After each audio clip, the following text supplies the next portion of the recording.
What is up, Internet Land? Zacchaeus Prime, aka Zacchaeus Prime, here with another Transformers video review. I was about to say third party, but it's not. It's first party.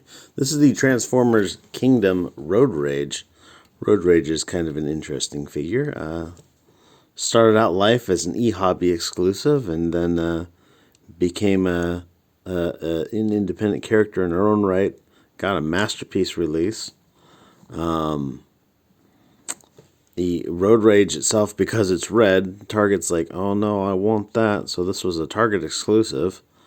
But now it's available on Amazon for like 20 bucks. So there's all of that. But anyhow, yeah, this is pretty much just a straight repaint from the Trax release. With the difference being they remolded the head based on her masterpiece head. So that is something for sure. But yeah, I never handled one of the masterpiece. Sorry, I never handled one of the tracks from was it Earthrise or was it Kingdom as well? I don't remember. I don't know offhand. But I didn't get a handle of tracks. This is basically the same figure. And I'm just like, I kind of see what the complaints people had about it. Like, it's not terrible. Parts of it are really not terrible. But, like, overall, it's not, like, really great. Because parts of it are kind of suck. It's got a really big backpack that does not, like, condense in any way. So you get these big open spaces in here. Which, again, you really only see from, like, the back and the bottom, the positions that you'd never actually display it from. Like from here, it's actually pretty decent. So from here, it's mostly decent. From here, it's just don't put it on your shelf that way. But yeah, there were some notable flaws with the Trax mold, and this one does not make any attempt to fix any of them. So I guess I could probably touch on them as I go over the review. But anyhow, she comes with two accessories. This little weapon thingamajig that plugs into this port here on the top, and then handgun here. Both of these are just repaints from the Trax one. Like I said, the only remold is actually on the head. So there you go. That's it. That's everything right there.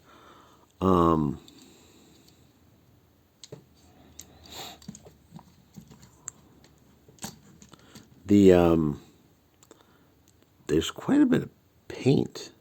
Well, of course, you've got paint all over these. This whole thing is like one big clear plastic shell, and so that's red paint there. But all of this on the forearm is all this black is all black paint. Black paint on the dick plate, or I guess it's not a dick plate on this one, but you know what I'm talking about. And I believe all the purple parts, without any exception, are all POM. So, but because it's purple, people don't complain about yellowing. So, yeah, I don't know. But anyhow, in terms of articulation, the head is on a ball joint, but like you can look up a little bit, look down, not at all, rotate fine enough. The shoulders will go all the way around. You can bring them out for the full tree pose. You can move these little wings around however you feel like it. You can pull the transformation joint back just a little bit to kind of get some like reverse butterfly motion, but like I'm not sure what you do with that. It's got a bicep swivel here, single bend for 90 degrees at the elbow, and you can rotate the wrist like this, which is transformation. And it's not really much that you're going to get out of it in terms of posability, but it's a thing that you can do. Waist joint, legs go forward for that much, go backwards for that much. come out for just over a full Van Dam. When you raise up the dick plate, the crotch plate, you can see the like mushroom pegs in the crouch. Thigh cut here, single joint bend at the knee, and the foot. The foot is on this panel here on the side, which does not really tab in. Like there is a tab and there is a slot, but like it is not a big enough tab to fit in the slot to like lock it in place at all. So this kind of wiggles around. And then this is not the tightest of ball joints. So the toe can go forward and back and you can get, tiltage out of it, but like you're also just going to get it going just any which way it feels like as well. So things to be aware of. Of course, like all the other War for Cybertron mainline figures, you've got your like weaponizers, fossilizers, whatever, ports, feet, shin, arm. Instead of on the side of the shoulder, these are done on the top of the shoulder. You got one up here and you've got one back here, and that's pretty much it. There's a flight stand port back here, but it's hard to get in robot mode, so I don't know. I don't put my Transformers on flight stands, to be perfectly honest, so. But yeah, let's get this figure transformed up. Let's take off the other accessory, because we don't want any accessories on this. And, there's parts of this that are okay, and there's parts of it that are a little bit wonky. Let's start by moving this backpack. There's just a simple little tab here that plugs into that. And then, honestly, the most tricky part that I've had is getting this damn tab to come undone. Because it doesn't really want to go. And there's like a tab here and then like a tab in there. And you just have to like basically like manhandle it. Which is a little weird. Slide this back. The idea for this being, of course, is that you're going to push this clear plastic past this other clear plastic and hope that you don't futz anything up.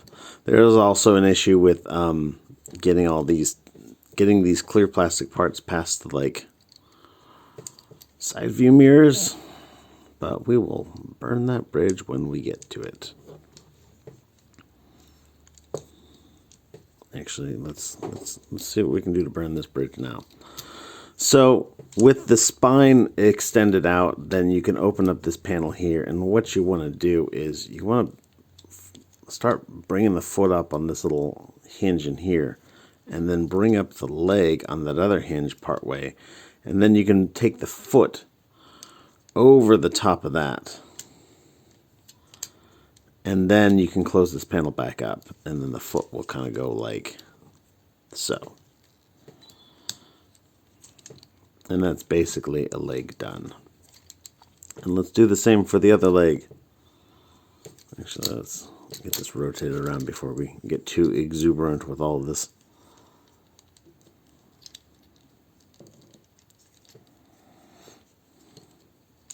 So open up this panel on the shin. Bring this panel up a bit.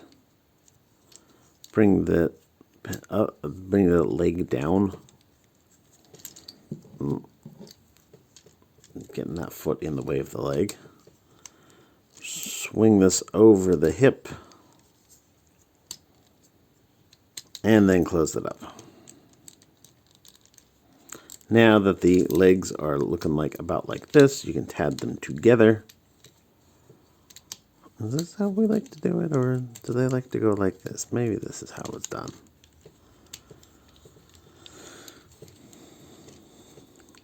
But anyhow, at this point you can bring in this the shell and kind of... What I think really needs to be done is you got these two little tabs right here.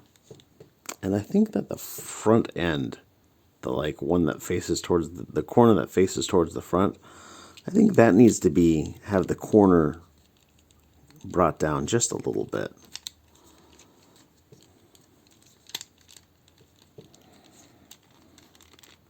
I don't know. Maybe I'll ask the guy I'm borrowing this from and see how he feels about that.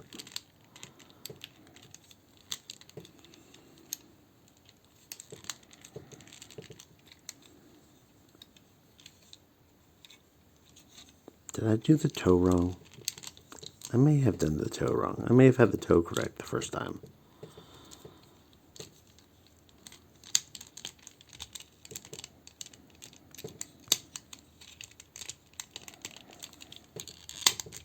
Yeah. I don't like putting this much pressure on that clear plastic. I'm having visions of this, breaking under pressure. Under pressure. Alright, so you want to fold this in, rotate this arm about like so, and then fold it in like that. It'll kind of pop into place, and then fold that little wing in. And then for the other side, do exactly the same thing. So fold that in, bring this around, pop that into place, fold that in, and there you have her in her tracks mode. And like I said, it's got the issues that have plagued tracks from the beginning, which is namely in alt mode, these little guys won't stay in. In robot mode, they've got their own issues that are caused by that. And it's not terrible. It's actually a pretty good looking alt mode.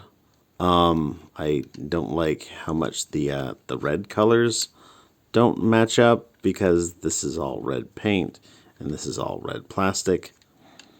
But I don't know, man. And someone really insisted that it had to have clear windows. There is a third mode. It's a triple changer. So to do that, we're just going to undo some of the transformation we just did, which is, so bring the wings out, and then you kind of wiggle this a little bit, and that'll allow you to pull this arm up and out, and then you just sit it like so. And we'll do the same for the other one.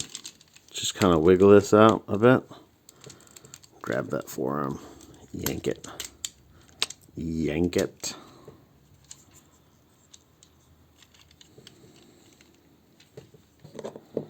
and then you can come around here to these tail fins and pop them out. And now that is the flight mode.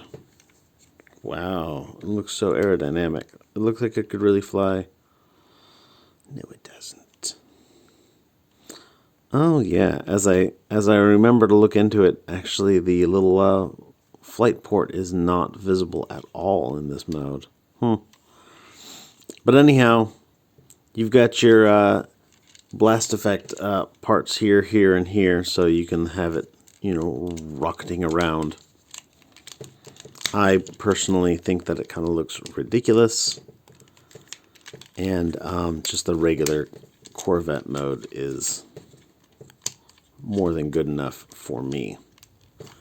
In terms of weapon storage, you can just take this and plug this on top of that, and plug this on top of that. And that also looks ridiculous, but honestly not as ridiculous as the flight mode. But yeah, that's basically all that there is for that. I mean, if you missed out on this at Target, like I said, it's available on Amazon for like $20, so that's something. Personally, I don't feel a need for this figure myself. It's a current toy of what started off as an eHobby exclusive, so I guess it's got some relevancy in the history of Transformers. But I don't know, I'm just not really huge on repaints, to be honest, but that's just me. Anyhow, thanks everybody for watching. You guys are fantastic for making it all the way through to the end, assuming that you have made it all the way through to the end. But anyhow, everybody stay awesome and be good to each other. See ya.